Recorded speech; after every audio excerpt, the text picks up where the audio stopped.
Hello সবাইকে, কেমন আছো তোমরা সবাই? আমি তো বেশ ভালোই আছি। তো আজকের ভ্লগটা হচ্ছে এই রকম ব্যাপার যে শুরু করব কি করব না, করব কি করব না, এই রকম পজিশন থেকে ভ্লগটা শুরু করা। তো দেখতেই পেলে ট্রেন থেকে আমি আজকে ভ্লগটা শুরু করলাম। তো তখন ছিলাম নবদ্বীপ স্টেশনে, নেমে পড়েছি সমুদ্রগড়ে। কেন আর এই ভিড়টা কেন, তার কারণটা তোমরা একটু পর দেখতে পাবে। তো ভিডিওটা কন্টিনিউ করতে থাকো।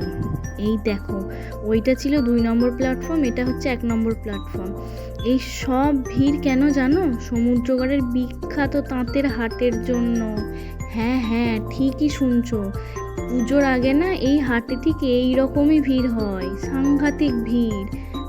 চলো আমরা রাস্তায় হাঁটছি, স্টেশন থেকে একটু 5 মিনিট হেঁটেই এই হাটটা বসে। তো সমুদ্রগড়ের এটা বিখ্যাত হাট, কলকাতা হাওড়া থেকেও এখানে লোকজন আসে শাড়ি কেনার জন্য। আর এখানে শাড়ি না অন্যান্য দোকান বা অন্যান্য জায়গা থেকে অনেকটা কম দামেও হয়। দেখো, কথা বলতে বলতে গণেশচন্দ্র কর্মকার তাঁত কাপড় হাটে চলে এসেছি। আশেপাশে অনেক দোকান আছে, তোমাদেরকে প্রথমে তো ওইটাই দেখালাম। এই দেখো, মোটামুটি ধরো সারা বছর এই সব কিছু না পাওয়া গেলেও শাড়িটা সারা বছর পাওয়াই যায়। আর এই যেমন দেখো, এখানে বিক্রি হচ্ছে বালিশের ওয়ার, অত জুতো বিক্রি হচ্ছে। আমি এখানে কিনছিলাম দেখো বালিশের ওয়ার, আর কি পিলো কভার যেটা, ওইটাই কিনছিলাম। মেপে দেখে নিচ্ছিলাম যে কত বড়, আর বেশ সুন্দর সুন্দর ছিল। এই সমস্ত কিছুর প্রাইস না ওখানে, ধরো আমি এই বালিশের ওয়ারগুলো যেমন কিনেছি 40 টাকার মতো, এইরকমই দাম। অন্যান্য দোকানের থেকে এখানে অনেক কম দাম, অনেক। দেখাচ্ছিলাম ওখানে, যে তোমাদেরকে একটু ভিডিও নিয়েছিলাম দেখানোর জন্যই যে এখানে কি কি শাড়ি পাওয়া যায়। এই যে শাড়িগুলো দেখালাম মেনলি, এটা হচ্ছে কাকিনারা ওখানে বলছিল। আরও তাঁত, জারদৌসি, জামদানিও তো 250 টাকার মধ্যে অ্যাভেলেবেল, এইরকম ব্যাপার। তো এখানে দেখো এই কুর্তিগুলো, এত রকম কুর্তি, সব পিওর কটনের কুর্তি, সব 150 টাকার মধ্যে হবে।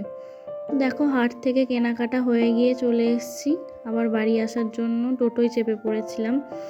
তো অত ভিড়ের মধ্যে না ভিতরে আমি আর ভিডিও করার সাহস পাইনি গো, এত ভিড়। আমি ফোন বার করারও সাহস পাচ্ছিলাম না, কি বলবো, দাঁড়াতে পাচ্ছিলাম না। ঢোকার সময় তো মনে হচ্ছিল কিনবই না, বাড়িই চলে আসি।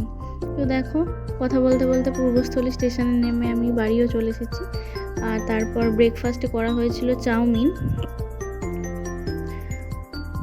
চাউমিনের ভিডিওটা আর নেওয়া হয়নি, টায়ার্ড হয়ে পড়েছিলাম ওই জন্য আর কি। তো বাড়িতে বৌদি বানিয়ে দিয়েছিল এটা, আমি একটু ওপর থেকে গোলমরিচ ছিটিয়ে নিলাম, দিয়ে চাউমিনটা খেলাম। চাউমিনটা বেশ ভালোই হয়েছিল, খাওয়াও শেষ হয়ে গেছে। তারপর একটু ফ্রিজ থেকে একটু জিনিস বার করে রান্নার ওখানে দিয়ে এলাম। তারপর আমি আমাদের এই যে ছোট বাগানটা আছে, ছোট বাগানের এখানে এসেই দেখছি গাছটা পড়ে গেছে আমাদের, এটা জবা গাছ। তো ওইটাকে এবার তুলতে যাব। তার আগে একটু তোমাদের সাথে দেখিয়ে নিলাম যে আমাদের এই লাল জবা ফুল গাছটাই ফুল ফুটেছে, বেশ সুন্দর লাগছে। তারপর দেখো আমাদের বাড়িতে এরকম তুলসীর বাগান যাকে বলে, এত তুলসী হয়েছে না, কি বলবো, প্রচুর পরিমাণে হয়েছে। আবার তুলতেও কেমন লাগছে একটা যেন। আর এইখান থেকে দেখাচ্ছিলাম হচ্ছে সামনেই তো দুর্গাপুজোর জন্য আমাদের বাড়ির পাশেই যে পুজো হয়, ওই জন্য প্যান্ডেল হয়েছে। তো ওইটাই তো তোমাদের সাথে দেখিয়ে দিলাম। তারপরে দেখো এই গাছটাকে আমি এখানে তুলে একটু সোজা করে দাঁড়িয়ে করিয়ে দেওয়ার চেষ্টা করছি। একটু এটা মাঝে মাঝে এরকম পড়ে যায়, এটাকে আর কোনো ব্যবস্থাও নেই, একই বেঁধে দিতে হবে এইরকম আর কি, তাছাড়া আর কোনো উপায় নেই। আর চারিদিকে বেশ শিউলি ফুল পড়ে আছে, তো তোমরা কি সেটা লক্ষ্য করলে আমাকে কমেন্টে জানিও। তারপরে দেখো অ্যালোভেরা গাছটা তোমাদের সাথে একটু শেয়ার করলাম। তারপর দেখে নিলাম একটু নিজেকে কেমন লাগছে। আর গেটের ওপরেও শিউলি ফুলগুলো পড়ে আছে। তারপরে দেখো আমার রান্নার এইখানের জায়গাটার এইরকম অবস্থা, এই জায়গাটা আজকে একটু পরিষ্কার করতে হবে। তো আমাদের বাঙালি বাড়িতে দুর্গাপুজোর আগে তো এরকম ঘর ছাড়াছাড়ি করতেই হয়, তাই না?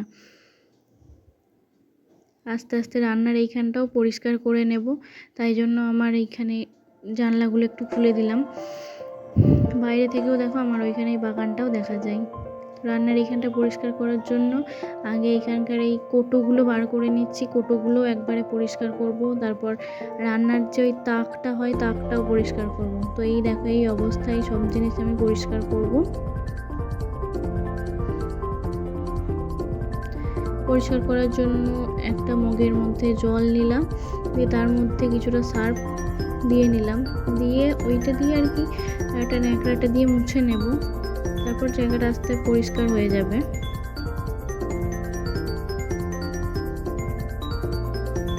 তো তোমাদের কার কার বাড়িতে পুজোর আগে এরকম বাঙালি বাড়ির মতন ঘর ছাড়াছাড়ি হয়েছে আমাকে কমেন্টে জানিও। দেখো আমি এবার পরিষ্কার করে নেব, ততক্ষণ তোমরা ভিডিওটা দেখতে থাকো।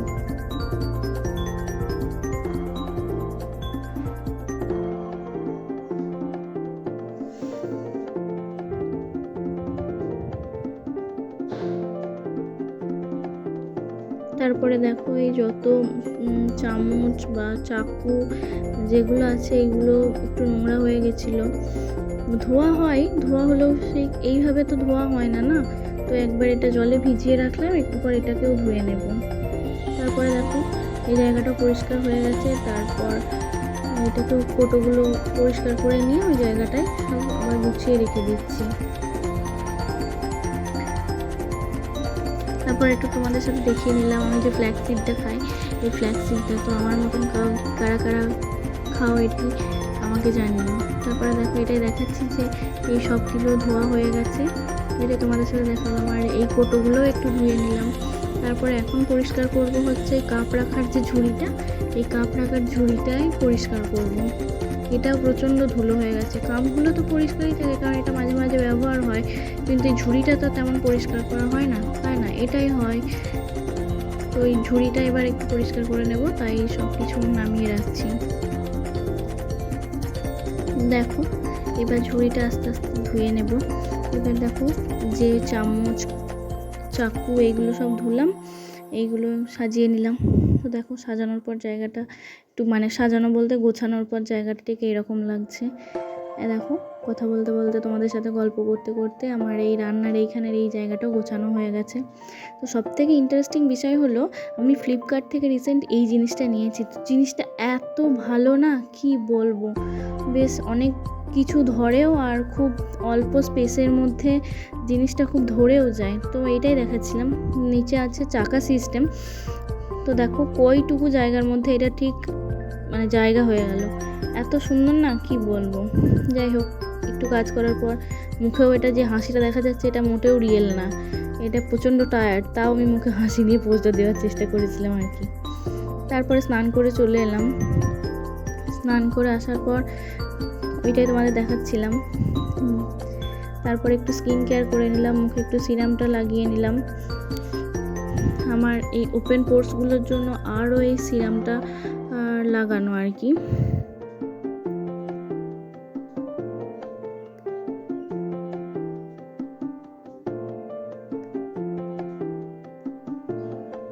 দেখেছো সিরামটা অ্যাপ্লাই করার পর মুখটা একটু উপর দিকে তুলেছি, কারণ একটু ফ্যানের হাওয়ায় তাড়াতাড়ি করে শুকানোর চেষ্টা করছিলাম ওই জন্য।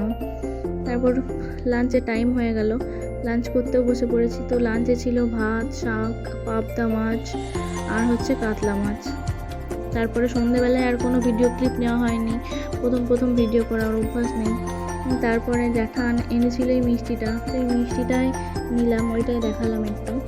তারপরে রাতে চুল বেঁধে নেবো, দেখো মাকে একটু চুলে তেল দিয়েছিলাম আর কি। তারপর একবারে ডিনার সঙ্গে দেখা হলো। আজকের ভিডিওটা এইটুকুই।